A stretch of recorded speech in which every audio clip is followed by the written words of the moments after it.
Murders have plagued the hills and those left behind suffer from grief and trauma. This is a stark reality for this man who we will call Frank to protect his identity. His son was murdered in 2015. His throat was slit and he was shot in his legs. He died during emergency surgery at hospital. I lost my father, who was my mentor. Just a month before that, yeah. So I didn't finish grief yet. And this come up. And I had to stay strong for everybody else.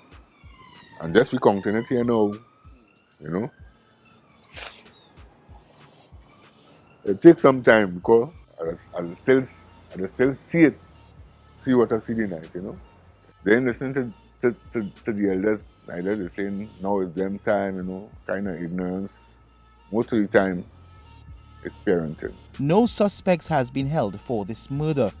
Frank tells us about the senselessness of criminal activity as crime in East Port of Spain continues to battle between rival gangs.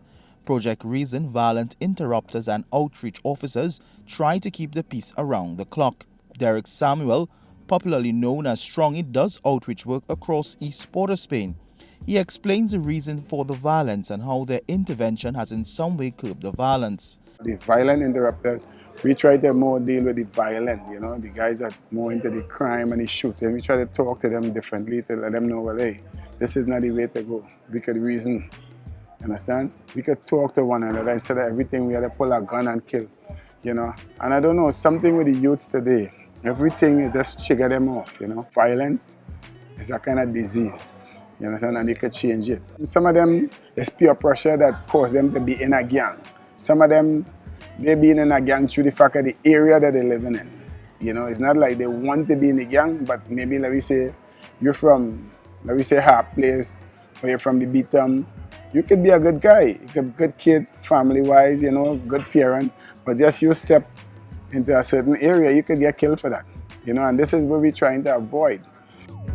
Strongy says a major cry of the youth is employment, but he believes education must be given priority. I mean, and the condition they live in, the lifestyle, you know, they can go different areas, and as soon as they say they're from certain areas, like Nelson Street, St. Barb's, Picton, different areas, the Beatum, Silot, you know, for some reason, the people in authority seems to just take a blind eye at them, you know, so they bring them right back to square one.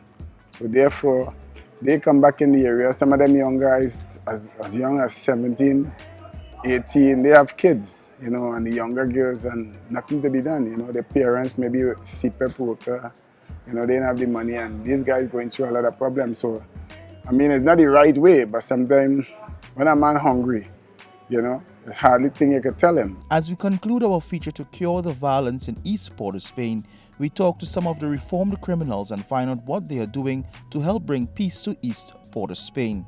Otto Carrington, GML Enterprise Desk, Port of Spain.